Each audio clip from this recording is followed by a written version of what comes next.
So hi guys, welcome back to another video. So in this video, we are going to solve this problem, detect the only duplicate in a list. So it's an easy level problem. So let's see the problem statement. You're given a list nums of length n plus 1 picked from the range 1, 2 to n. By the pigeonhole principle, there must be a duplicate. Find and return it. There is guaranteed to be exactly one duplicate. Okay. And bonus is, can you do this in O of n time and O of 1 space? Yes, this is important. So let's see the sample. 1, 2, 3, 1. So output is 1. Okay. 4, 2, 1, 3, 2. So output is 2. Okay. So there are three methods in which we can solve this problem, and we will see each method one by one. So let's start with the first method. What we can do is we can sort the array and check every adjacent number.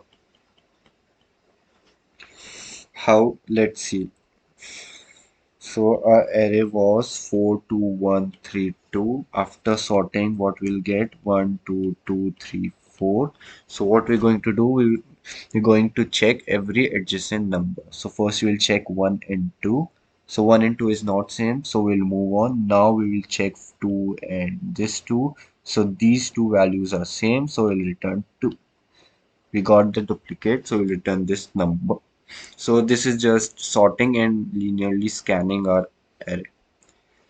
So this was simple. The time complexity was O of n log n as we are sorting, and space is O of 1. So let's see the second method. So the second method to solve this, we can use hash map. Why? Let's see. So let's take the same array 4 2 1 3 2. What we're going to do, we will store these elements into a map, and if we come to an element and we see that this element is already present in our hash map, so we return that number because that number we got it earlier. So let's see how we can do. This is key and this is value. So 4, first we'll encounter 4. So 4 will store any number, like we store it as 1. Then 2, we store it again as 1 value. Then again 1, so we'll store it as 1. Then 3, will store it again as 1. And now we got 2. So we see that we got the 2. We have the 2 is already present in our map. So what we're going to do, we will just return this number. We return 2. We return this number because this number is already present in our map because it was already present in our array. So this is the way we can solve using hash map. The time complexity will be O of n and space will be also O of n as we are storing every element in our hash map. Okay, but can we do better? Yes, we can do better with time of n and space of 1. How we can do? We're going to use a method, a cycle detection method, which we used to check the cycle in a linked list. So how we can implement that method here? Let's see.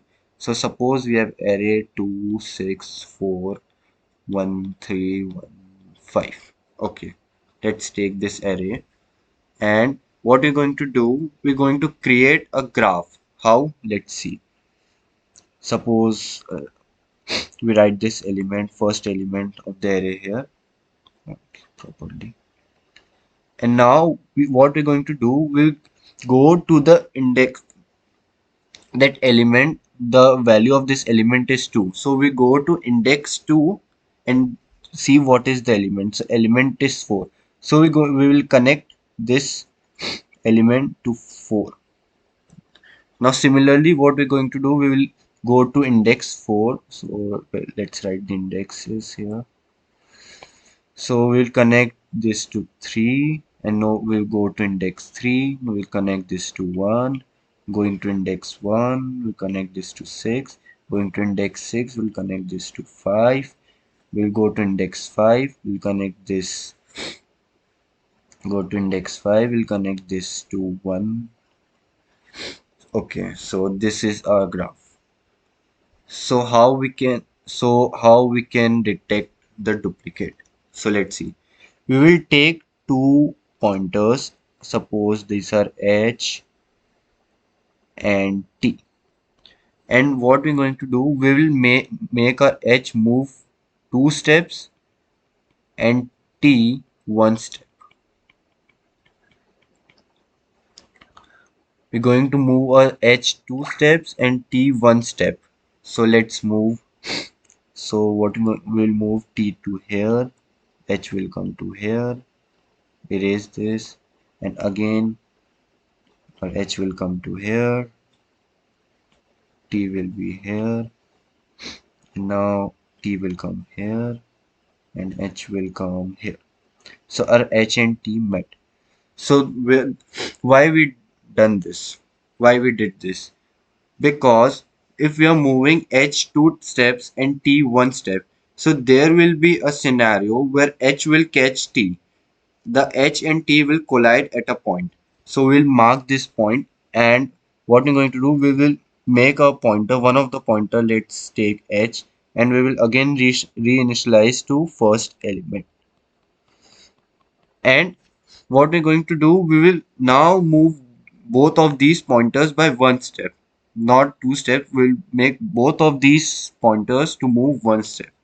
We'll make T, now we'll make, let's do again this. We'll make T move to here, H to move here. Now T will move to here, H will move to here. Now H will come here, T will come here. So the point where H and T collided to the element, this will be our duplicate. This will be our duplicate. And yes, our duplicate was 1. So we'll return this value. So answer will be 1. So this is the method in which we can solve this problem in a more efficient way. So let's code all the method solution out. So for the first method, what we're doing is we was sorting the array, and we were checking, let's store the size of the array to a variable, and we will apply a loop. We will apply a loop to not to the last index but the second last index, because we have to check every next element if we are same or not. So we can't check the next of the last. So we'll check if nums of I is equals to nums of I plus 1, and we will return nums of I. Yeah, so that's it. Let's run this. What is the error? Okay, so let's not do this. Let's take a variable answer equals to 0, and if we get the duplicate, the answer equals to nums of I, and we will break and we will return answer. So let's run. Okay, let's submit this. I think this will work. So we got the success. So let's code the second solution. Let's mark this. Okay, we're going to require this, and now we will make a hash map. Let's make it unordered so that you can access in O of 1. And now we will store, and now we will check if mp dot find nums of I not equals to mp dot end. If we got this number in a map, so we will We'll make an answer equals to 0.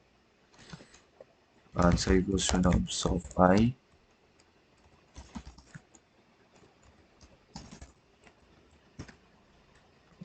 and break, and we will return answer, and after everything we will just insert this equals to 1. So let's run, accepted, let's submit. So this method also got success, and now let's try the last method, which is most important. So let's mark this solution. Let's comment this solution to again store. And what we're going to do, we'll make two pointers like t equals to num first element, h equals to nums of 0. Let's make a while loop, and what we'll do, we'll make h to move one time and t to move two times. Like first we'll move to the index of the element, like the first element is 2, so it will move to the index 2 element, and there it will move to that index, the value which is the value of the element. So if h is equals to p, then we will break, and we will reinitialize h to first element, then we will apply loop while h not equals to t, then we will move this in one step, t equals to nums of h equals to nums of s, t equals to nums of t, and as soon as h is equals to t, our loop will be broken and it will return h. So let's run this code. Okay, so we got accepted, so let's submit. So we got the success, and I think it took only 4 milliseconds. So this was the approach. These were the three methods in which you can solve this problem. So thank you for watching this video, and I see you in the next video.